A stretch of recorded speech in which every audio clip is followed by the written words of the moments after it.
2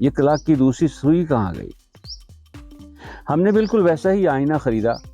واپسی پر اس نے بتایا میں ڈاک لانے کا بہانہ کر کے آیا ہوں، اس لیے ڈاک خانے ہو کر چلیں گے۔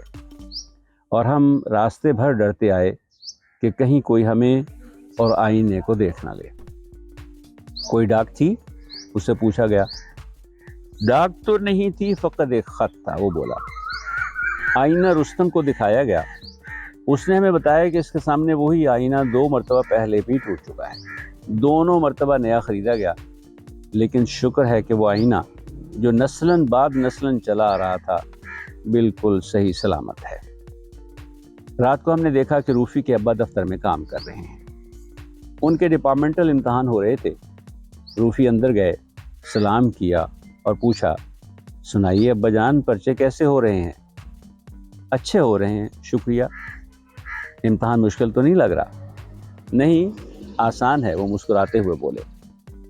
پھر بھی آپ اتنی محنت نہ کیا کریں، اتنی دیر تک جاگا بھی مت کریں، ورنہ صحت پر برا اثر پڑے گا، اور اپنی اینک سنبھال کر رکھا کریں، نوکر اکثر اسے لگا لیتے ہیں۔ روفی کے ابا کی اینک کچھ ایسی تھی کہ جو اسے لگاتا چند قدم چل کر دھڑام سے گرتا۔ ہم نے کئی مرتبہ تجربہ کیا تھا۔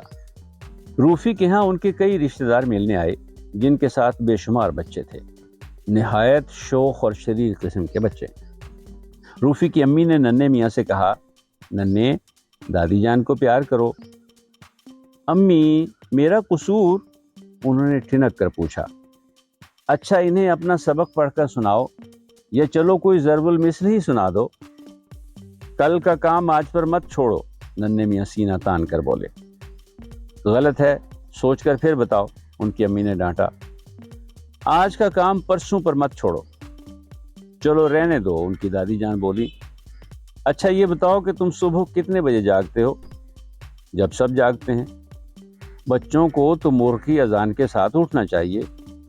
جی ہمارے ہاں مرغی نہیں ہے، تو سورج کی پہلی کرن کے ساتھ اٹھنا چاہیے۔ جس کمرے میں ہم سوتے ہیں اس کا رخ مغرب کی طرف ہے۔ ادھر بچوں نے ہمیں پریشان کر دیا۔ ایک پوچھتا تھا، بھائی جان چڑیا گھر کو چڑیا گھر کیوں کہتے ہیں؟ دوسرا یہ معلوم کرنا چاہتا تھا کہ یہ چیتے اور شیر وغیرہ سرکس سے پہلے کیا کیا کرتے تھے۔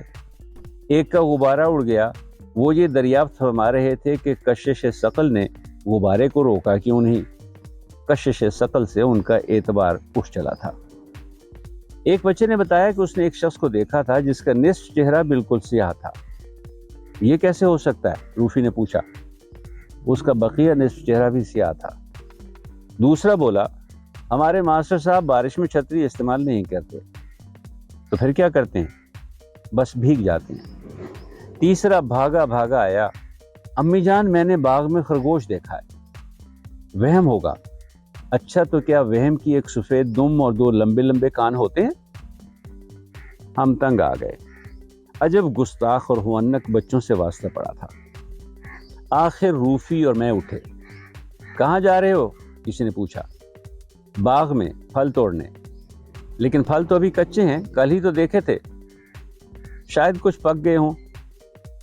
بیٹھے رہو، پھر کبھی دیکھ لینا۔ اور ہمیں بیٹھنا پڑا۔ ایک بزرگ فرما رہے تھے، جب میں چھوٹا سا تھا تو اس قدر نحیف تھا، اتنا کمزور تھا کہ میرا کل وزن 4 پاؤنڈ تھا۔ مجھے دنیا بھر کی بیماریوں نے گھیرے رکھا۔ تو کیا آپ زندہ رہے تھے؟ ایک ننھے نے دریافت کیا۔ ایک خاتون فرما رہی تھی، اس وقت اپنے ملک میں ہم جاگ رہے ہیں، لیکن امریکہ کے بعض حصوں میں لوگ سو رہے ہوں گے۔ سست الوجود کہیں کے، ایک اور ننھے نے بات کاٹی۔ آئس کریم جلدی سے کھا لو ورنہ ٹھنڈی ہو جائے گی، ایک طرف سے آواز آئی۔ یہ کافی تو جلی ہوئی ہے۔ دادی جان ننھے میاں سے پوچھ رہی تھی، کیوں ننھے، یہ سڑک کہاں جاتی ہے؟ جی جاتی واتی تو کہیں نہیں، ہر صبح مجھے یہیں ملتی ہے، اگر رات کو کہیں چلی جاتی ہو تو پتہ نہیں، مگر یہ وہی سڑک تو ہے جو جرنیلی سڑک سے جا ملتی ہے اور پشاور جاتی ہے۔ تو پشاور سے واپس کون سی سڑک آتی ہے؟ ایک ننھے نے پوچھا۔ ہمارے ماسٹر صاحب کی سالگرہ ہے، انہیں کیا تحفہ دیا جائے؟ آواز آئی۔ ایک کتاب دے دو۔ مگر ان کے پاس ایک کتاب ہے۔ دادی جان نے پھر ننھے سے سوال کیا، وہ جو سامنے جانور چر رہے ہیں کتنے ہیں؟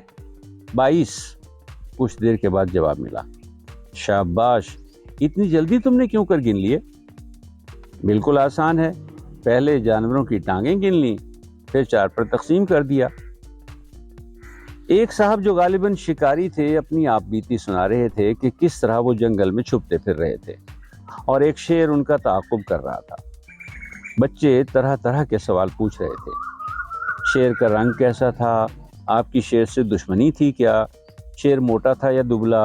آپ نے شیر کی کمر پر لٹ کیوں نہیں مارا؟ کیا آپ ڈرپوک تھے جو شیر سے ڈر رہے تھے؟ وہ تھوڑی سی بات کرتے اور سب بچے چلا کر پوچھتے پھر کیا ہوا، اور ساتھ ہی بے تکے سوالوں کی بوچھاڑ شروع ہو جاتی۔ وہ بالکل تنگ آ چکے تھے۔ ایک مرتبہ بچوں نے پھر پوچھا کہ پھر کیا ہوا؟ پھر کیا ہونا تھا؟ وہ اپنے بال نوچ کر بولے پھر شیر نے مجھے کھا لیا، اور بچوں نے تالیاں بجائیں، ہپ ہپ ہرا کیا۔ ایک ننا اپنا ڈھول اٹھا لایا اور ساتھ ہی لکڑی کا نصف گھوڑا جسے آری سے کاٹا گیا تھا۔ گھوڑے کا نام لوئی 3.5 تھا۔ انہوں نے وجہ بتائی کہ پہلے انہوں نے اسے کسی دوست کے ساتھ مل کر خریدا تھا، تب اس کا نام لوئی ہفتم تھا۔ دونوں دوستوں کی لڑائی ہوئی تو گھوڑے کو آری سے آدھا آدھا تقسیم کیا گیا، چنانچہ اس کا نام لوئی 3.5 رکھ دیا گیا۔ ہم پھر اٹھے۔ کہاں جا رہے ہو؟ جی باغ میں، شاید اب پھل پک گئے ہوں، لیکن ہمیں پھر بٹھا دیا گیا۔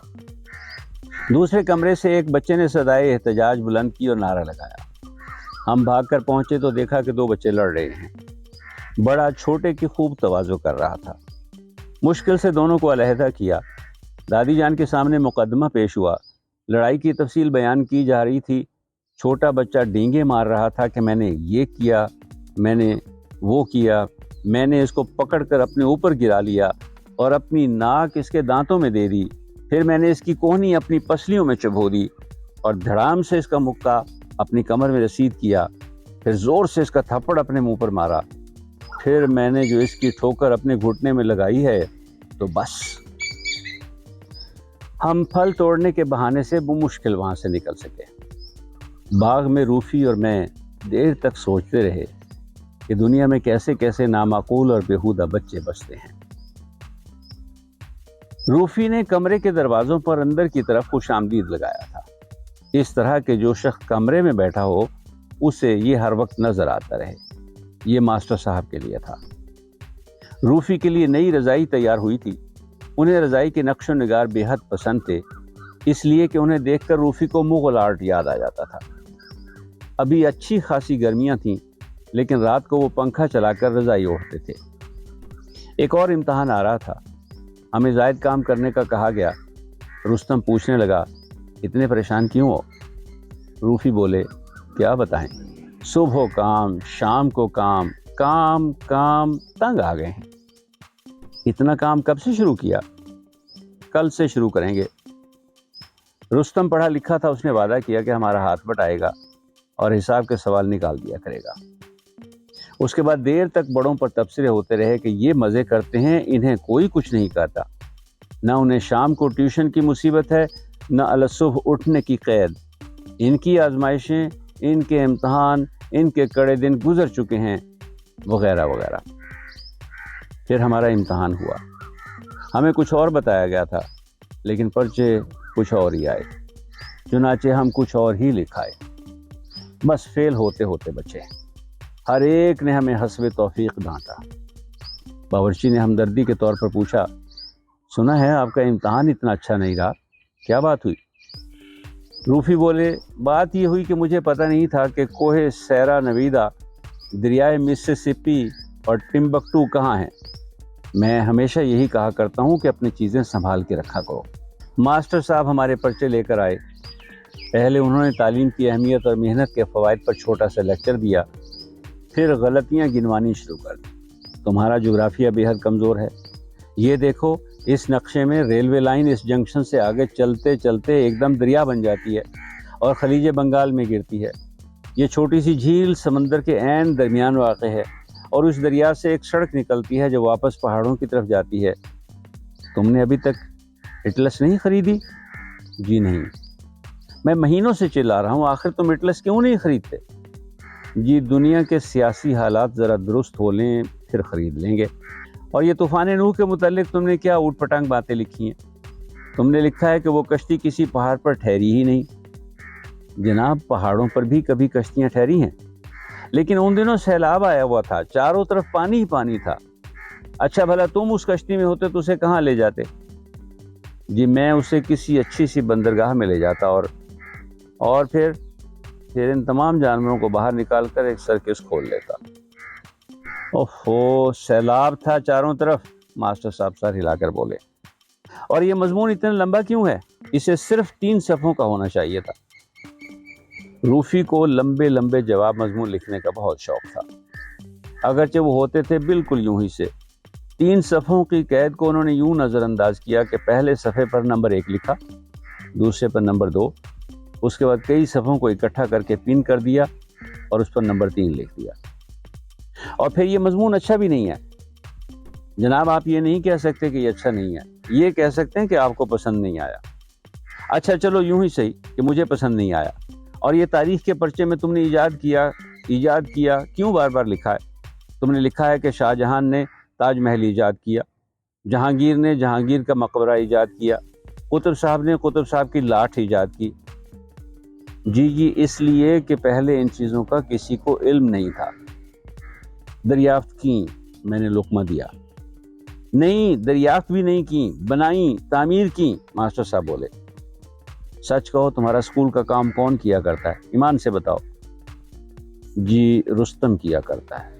اکیلا؟ جی نہیں، ہم اس کی مدد کیا کرتے ہیں۔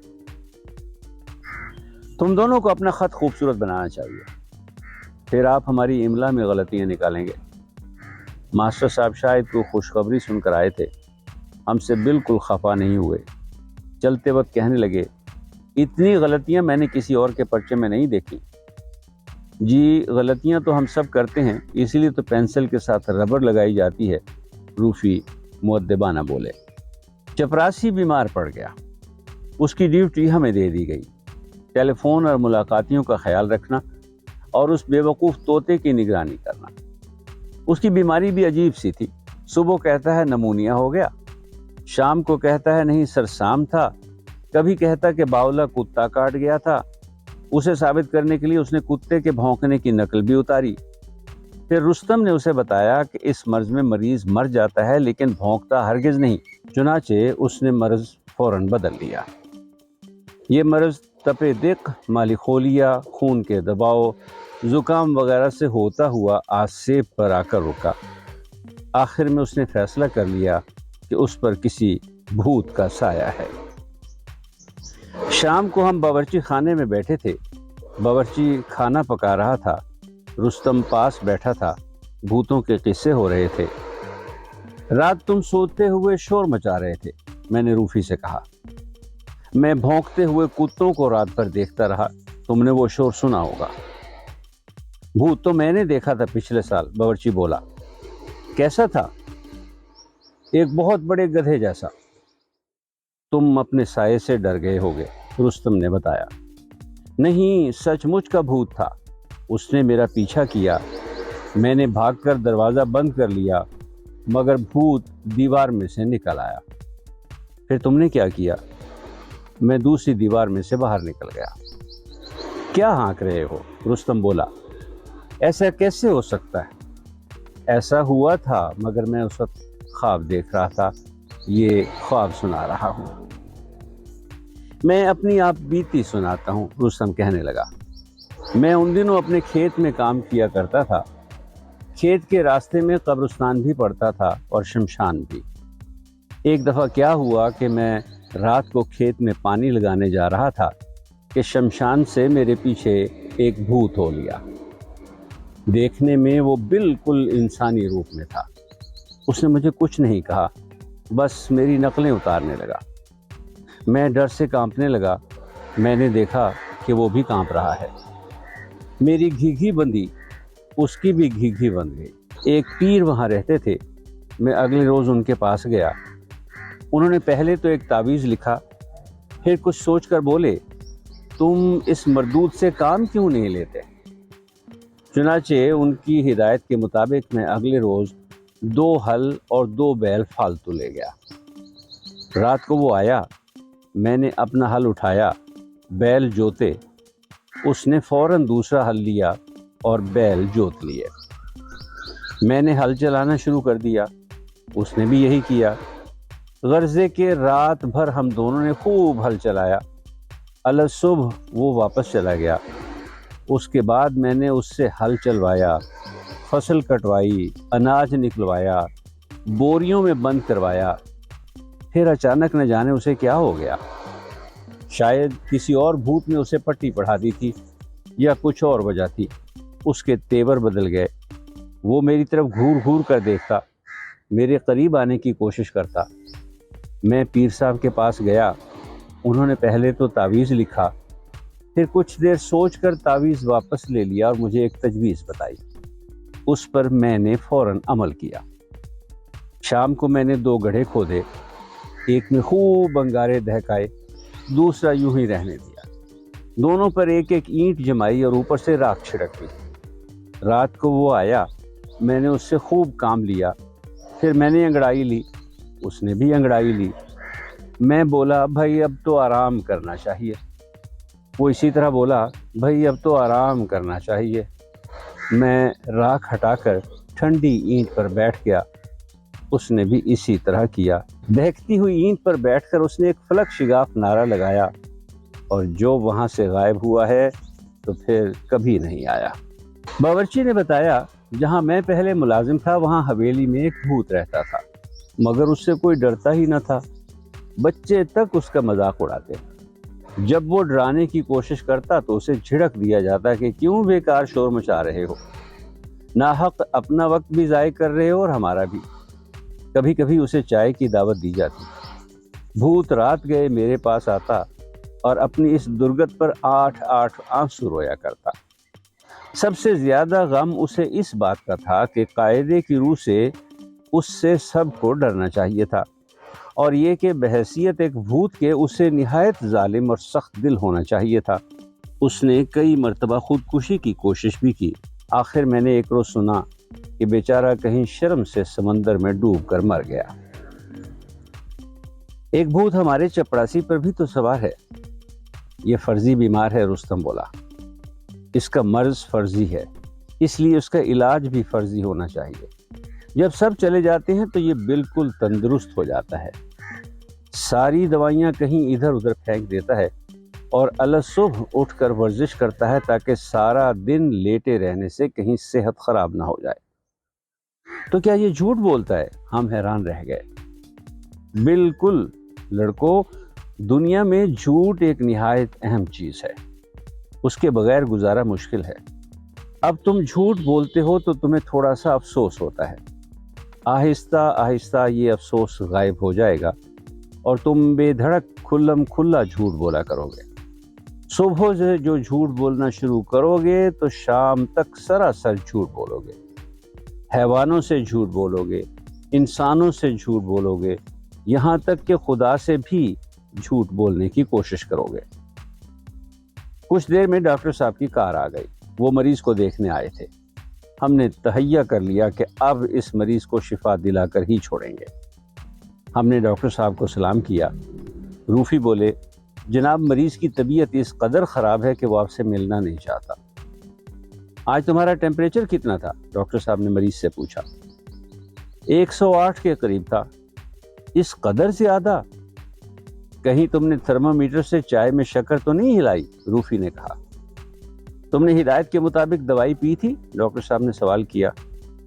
جناب اس نے بوتل پر لکھی ہوئی ہدایت پر عمل کیا ہے کہ کارک کو مضبوطی سے بند رکھو، روفی بولے۔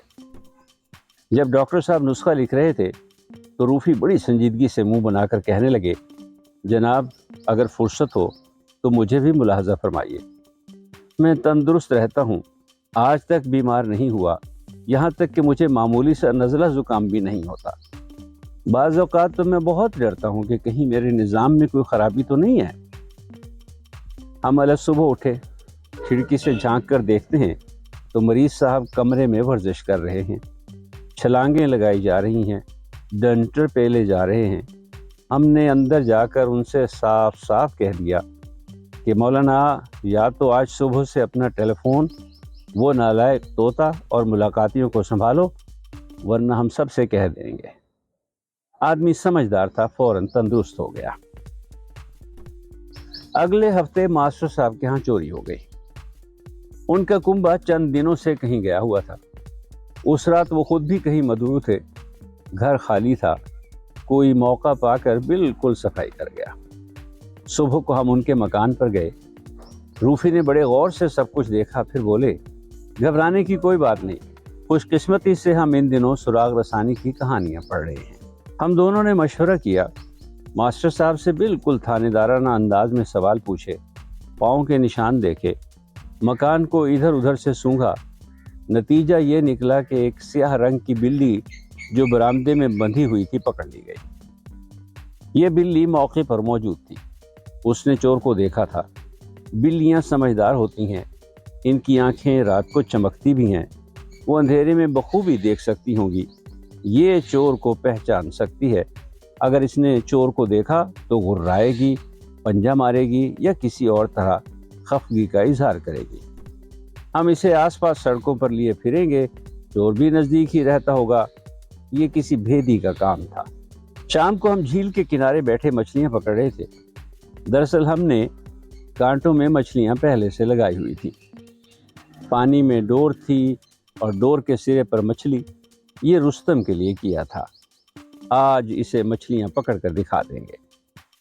جب وہ ہمیں لینے آیا تو چوری کی باتیں شروع ہو گئیں۔ ہمارا خیال تھا کہ لوگ محض دوسروں کو پریشان کرنے کے لیے چوری کرتے ہیں اور یہ ایک قسم کا مذاق ہے۔ وہ ہمیں بتانے لگا کہ لوگ اس لیے چوری نہیں کرتے بلکہ دوسروں کی چیزوں پر قبضہ جمانے کے لیے کرتے ہیں، اور پھر ان چیزوں کو کبھی واپس نہیں لوٹاتے، اور یہ انسان کی ہوس ہے جو اسے چوری کے لیے اکساتی ہے۔ کئی لوگ بڑی بڑی چوریاں بھی کرتے ہیں، انسانوں کو چرا لیتے ہیں، زمین کے بڑے بڑے خطوں بر اعظموں کو چرا لیتے ہیں۔ اتنے میں شڑپ سے آواز آئی۔ یہ آواز سنی تم نے؟ ہم دونوں چلائے۔ یہ مچھلی تھی۔ پھر میں نے ایک جھٹکے سے ڈور کھینچی اور مچھلی باہر نکال لی۔ روفی نے بھی یہی کیا۔ تم دیکھتے جاؤ، کچھ دیر میں یہاں مچھلیوں کے ڈھیر لگ جائیں گے، تب تو تمہارا شبہ رفع ہو جائے گا، ہم نے کہا۔ پھر ہم دوسرے کنارے کی باتیں کرنے لگے کہ جب کبھی ہم وہاں گئے تو رستم کو بھی ساتھ لے جائیں گے۔ وہ مسکرا کر بولا، لڑکوں، یہ خود فریبی کی نیلی جھیلیں اور دوسرے کنارے عمر بھر پیچھا نہیں چھوڑتے۔ ہم زندگی بھر اپنے آپ کو فریب دینے کی کوشش میں رہتے ہیں، یہ یقین دلانے کی کوشش میں کہ جو چیز یہاں نہیں ہے وہ یہاں ہے۔ آج تم نے 2 مری ہوئی مچھلیاں اپنے کانٹوں میں اس لیے لگائی تھیں کہ تمہیں اب تک یقین ہے کہ دنیا جھوٹی ہے اور تمہارا تصور سچا ہے۔ دوسرے کنارے سے متعلق تم نے کیسے سہانے خیالات دل میں بسا رکھے ہیں۔ میں وہاں کئی مرتبہ گیا ہوں، وہ کنارہ بالکل ویران ہے، اس کنارے سے کہیں برا ہے۔ میری مانو تو تم کبھی اس طرف مت جانا، ورنہ تمہیں افسوس ہوگا۔ دوسرا کنارہ بس دور ہی سے اچھا لگتا ہے۔ باری باری بلی پر ہماری ڈیوٹی لگتی۔ رات کو میری ڈیوٹی تھی، صبح اٹھ کر دیکھتا ہوں تو بلی غائب ہے۔ بہتیرا ڈھونڈا مگر نہ ملی۔ روفی سو رہے تھے، میں باہر بھاگا کہ کہیں ایسی ہی کالی بلی مل جائے تو پکڑ لاؤں۔ یوں تو بلیاں ہمارے ہاں بھی بہت سی تھیں، لیکن ان میں سیاہ ایک بھی نہیں تھی۔ میں دعا مانگ رہا تھا کہ یا الہی کہیں سے ایک سیاہ بلی بھیج۔ لوگ کہتے ہیں کہ بچوں کی دعائیں بہت جلد قبول ہو جاتی ہیں۔ لوگ سچ کہتے ہیں۔ میں نے سڑک پر ایک آدمی دیکھا جس کے ہاتھ میں تھیلا تھا اور تھیلے میں میاؤں میاؤں ہو رہی تھی۔ اس سے پوچھا، وہ بولا کہ اس میں کوئی 15-16 بلیاں بند ہیں، میں ان سے تنگ آ چکا ہوں اور انہیں کہیں دور چھوڑنے جا رہا ہوں۔ میں نے اس سے کہا کہ اگر وہ ایک سیاہ بلی مجھے نکال دے تو میں اس کا احسان عمر بھر نہ بھولوں گا۔ اس نے تھیلے میں ہاتھ ڈالا، پہلی بلی سفید تھی، اسے واپس بند کیا، دوسری چتکبری نکلی، تیسری بھوری، چوتھی بادامی۔ ادھر میرا برا حال تھا، کسی کالی بلی کے دیدار کے لیے آنکھیں بےتاب ہو رہی تھیں۔ خدا خدا کر کے سیاہ بلی نکلی اور میں لے کر بھاگا۔ روفی کے جاگنے سے پہلے سیاہ بلی وہیں بندھی ہوئی تھی۔ یہ بلی 2-3 دنوں میں کتنی موٹی ہو گئی ہے، وہ بولے۔ واقعی یہ نئی بلی گزشتہ بلی سے بڑی تھی۔ تیسری رات یہ بلی بھی بھاگ گئی۔ بدقسمتی سے اس رات بھی میری ڈیوٹی تھی۔ میں بڑا گھبرایا، اگر روفی کو پتہ چل گیا تو جان کھا جائیں گے۔ مجھے صبح تک نیند نہ آئی۔ صبح پڑوس میں گیا، ان کے ہاں ایک سیاہ بلی رہتی تھی۔ وہ ان سے ادھار مانگی۔ پہلے تو وہ متعجب ہوئے، غالباً پہلی مرتبہ کوئی بلی ادھار مانگنے آیا تھا۔ پھر انہوں نے اس شرط پر بلی دی کہ میں تیسرے دن واپس لوٹا دوں گا۔ ساتھ ہی اس کے ناشتے، لنچ اور ڈنر کے متعلق ہدایتیں کیں کہ ناز و نام میں پلی ہوئی ہے، کہیں دبلی نہ ہو جائے۔ یہ بلی بہت موٹی تھی۔ اسے دیکھ کر روفی بولے، بھائی یہ بلی تو روز بروز موٹی ہوتی جا رہی ہے۔ حالانکہ پہلی بلیوں کو سارا دن بھوکا رکھا جاتا تھا۔ یہ بلی عجب شان سے رہتی تھی، خوش آمدید کرا کے کھانا کھاتی، ذرا سی بات پر برا مان جاتی اور دیر تک روٹھی رہتی۔ آتے ہی اس نے روفی کے ابا پر پنجہ اٹھایا اور روفی سوچنے بیٹھ گئے کہ سراغ رسانی کے قواعد کے مطابق تو ان پر شبہ کرنا چاہیے۔ پھر کہنے لگے کہ محض پنجہ اٹھانے سے شبہ نہیں کیا جا سکتا، بلی کو کچھ اور بھی کرنا چاہیے۔ شام کو ماسٹر صاحب آئے، ان پر بلی نے نہ صرف پنجہ اٹھایا بلکہ آنکھیں بھی دکھائیں اور دانت بھی نکالے، تو گویا ماسٹر صاحب نے خود اپنا سامان چرایا تھا۔ ان کے پوچھنے پر ہم نے تفصیل بتائی۔ وہ بولے، تم ناحق اپنا وقت ضائع کر رہے ہو، جو کچھ ہونا تھا ہو چکا، بھلا بلیوں سے بھی کہیں سراغ نکلے ہیں؟ اور اگر سراغ نکل گیا تو شرط رہی، جو کچھ تم کہو گے کروں گا۔ تیسرے روز مجھے وہ بلی واپس کرنی پڑی۔ نئی بلی کی تلاش میں پھر مارا پھرا۔ بڑی مصیبتوں سے ایک لڑکے سے 1 روپے میں ایک مریل سی کالی بلی خریدی۔ اسے دن بھر تو میں نے چھپائے رکھا۔ رات کو روفی نے دیکھا تو بڑا افسوس ظاہر کیا۔ آئے ہائے بیچاری بلی، اسے کیا ہو گیا؟ یک لخت اتنی دبلی کیسے ہو گئی؟ ہمیں جب فرصت ملتی بلی کو لے کر باہر نکل جاتے، اسی امید پر کہ چور اب ملا۔ اور پھر خدا کا کرنا کیا ہوا، اسی مریل سی بلی نے جو اس قدر صلح پسند اور خاموش طبیعت تھی، سب کے سامنے رسی توڑا کر چھلانگ لگائی اور چپراسی کے اوپر سوار ہو گئی۔ یہ وہی چپراسی تھا جس نے کچھ عرصہ پہلے اپنے عجیب و غریب مرض سے شفا پائی تھی۔ بلی اسے نوچے ڈالتی تھی، پنجے مار رہی تھی، غرا رہی تھی۔ ہم نے بمشکل اسے چھڑایا۔ بلی کی اس حرکت پر سب کو چپراسی پر شبہ ہو گیا۔ جب اسے ڈرایا دھمکایا گیا تو وہ مان گیا کہ اس نے چوری کی تھی۔ اگلے روز تک ماسٹر صاحب کی سب چیزیں واپس مل گئی۔ ہماری بڑی تعریفیں ہوئیں، بلی کی بھی تعریفیں ہوئیں، ہماری سراغ رسانی کو سراہا گیا، ہماری تصویریں بلی کے ساتھ اتاری گئیں، اور حقیقت کا صرف مجھے علم تھا، بلی کے متعلق بھی اور چور کے متعلق بھی۔ چور تو محض اپنی بدقسمتی سے پکڑا گیا۔ ہوا یوں کہ بلی 2 دن سے بھوکی تھی، ادھر وہ سیدھا باورچی خانے سے نکلا تھا۔ جب وہ بلی کے سامنے سے گزرا تو اس میں سے پلاؤ اور بھنے ہوئے گوشت کی خوشبو بری طرح آ رہی تھی۔ بلی نے جو کچھ کیا وہ سراغ رسانی کے سلسلے میں نہیں بلکہ بھوک سے تنگ آ کر کیا۔ میں اور روفی باغ میں بیٹھے تھے، سامنے پھلوں کا ڈھیر لگا ہوا تھا۔ ہمارے ذمے یہ کام لگایا گیا تھا کہ ہم چھانٹ کر کچے پھل الگ کر دیں اور پکے الگ۔ روفی بڑے غور و خوض سے چھانٹ رہے تھے، ایک پھل پر بڑی دیر لگاتے تھے۔ میں نے پوچھا تو بولے، یہ انتخاب ہے جو مجھے مارے ڈالتا ہے۔ جانتے نہیں ہم آج کل کس قسم کی کہانیاں پڑھ رہے ہیں؟ میرے خیال میں پھل چکھ کر چھانٹے جائیں، میں نے مشورہ دیا۔ ہم نے پکے پھل کھانے شروع کر دیے۔ ماسٹر صاحب تشریف لے آئے، وہ ہمارا شکریہ ادا کرنے آئے تھے۔ لڑکو، میں شرط ہار گیا، بتاؤ میں کیا کروں؟ آپ 50 مرتبہ خوش خط لکھیے کہ میں ہار گیا، روفی بولے، اور ماسٹر صاحب نے سچ مچ لکھ دیا۔ مجھے وہ دن بھی یاد ہے جب روفی اور میں جھیل کے کنارے لمبی گھاس میں بیٹھے تھے۔ رات کو بارش ہوئی تھی، صبح بالکل صاف طلوع ہوئی، خنک ہوائیں چل رہی تھیں، بادل تیر رہے تھے، جھیل کے نیلے پانی پر ہلکی ہلکی دھند چھائی ہوئی تھی، ہر چیز میں نکھار تھا، تازگی تھی، یوں معلوم ہو رہا تھا جیسے دنیا ابھی ابھی تخلیق ہوئی ہے۔ ہم کہانیاں پڑھتے رہے، باتیں کرتے رہے، کھیلتے رہے، زقندے بھرتے ہوئے پرندوں اور ناچتی ہوئی تتلیوں کو دیکھتے رہے۔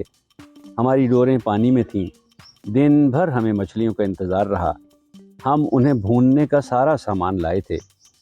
دن ڈھلے ہمیں رستم لینے آیا، ایسے خوشنما نظارے کو دیکھ کر وہ بھی ہمارے پاس بیٹھ گیا اور عجیب عجیب سی باتیں سنانے لگا۔ جب رستم ایسی باتیں کرتا تو وہ ہمیں بالکل اچھا نہ لگتا۔ وہ بڑی سنجیدہ قسم کی باتیں کر رہا تھا کہ کیا ہو جو زندگی اسی خود فراموشی اور خود فریبی میں گزر جایا کرے، اسی طرح مسکراتی ہوئی گزر جایا کرے، لیکن یوں نہیں ہوتا۔ کوئی کتنی ہی کوشش کرے ایسا ہرگز نہیں ہوتا، ان خوابوں سے چونکنا پڑتا ہے۔ وہ ہمیں بتانے لگا، لڑکو تم بڑے ہوگے تو تمہیں افسوس ہوگا، جوں جوں تمہارا تجربہ بڑھتا جائے گا تمہارے خیالات میں پختگی آتی جائے گی، یہ افسوس بھی بڑھتا جائے گا، یہ خواب پھیکے پڑتے جائیں گے، تب اپنے آپ کو فریب نہ دے سکو گے۔ بڑے ہو کر تمہیں معلوم ہوگا کہ زندگی بڑی مشکل ہے، جینے کے لیے مرتبے کی ضرورت ہے، آسائش کی ضرورت ہے، اور ان کے لیے روپے کی ضرورت ہے، اور روپیہ حاصل کرنے کے لیے مقابلہ ہوتا ہے، مقابلے میں جھوٹ بولنا پڑتا ہے، دھوکہ دینا پڑتا ہے، غداری کرنی پڑتی ہے۔ یہاں کوئی کسی کی پرواہ نہیں کرتا۔ دنیا میں دوستی، محبت، انس، سب رشتے مطلب پر قائم ہیں۔ محبت آمیز باتوں، مسکراہٹوں، مہربانیوں، شفقتوں، ان سب کی تہہ میں کوئی غرض پوشیدہ ہے۔ یہاں تک کہ خدا کو بھی لوگ ضرورت پڑنے پر یاد کرتے ہیں، اور جب خدا دعا قبول نہیں کرتا تو لوگ دہریے بن جاتے ہیں، اس کے وجود سے منکر ہو جاتے ہیں۔ اور دنیا کو تم کبھی خوش نہیں رکھ سکتے۔ اگر تم سادہ لو ہوئے تو دنیا تم پر ہنسے گی، تمہارا مذاق اڑائے گی۔ اگر عقل مند ہوئے تو حسد کرے گی، اگر الگ تھلگ رہے تو تمہیں چڑچڑا اور مکار گردانا جائے گا، اگر ہر ایک سے گھل مل کر رہے تو تمہیں خوشامدی سمجھا جائے گا، اگر سوچ سمجھ کر دولت خرچ کی تو تمہیں پست خیال اور کنجوس کہیں گے، اور اگر فراخ دل ہوئے تو بے وقوف اور فضول خرچ۔ عمر بھر تمہیں کوئی نہیں سمجھے گا، نہ سمجھنے کی کوشش کرے گا۔ تم ہمیشہ تنہا رہو گے، حتیٰ کہ ایک دن آئے گا اور چپکے سے اس دنیا سے رخصت ہو جاؤ گے۔ یہاں سے جاتے وقت تم متحیر ہوگے کہ یہ تماشا کیا تھا، اس تماشے کی ضرورت کیا تھی، یہ سب کچھ کس قدر بے معنی اور بے سود تھا۔ سورج غروب ہو رہا تھا، یکا یک دوسرا کنارہ جگمگا اٹھا۔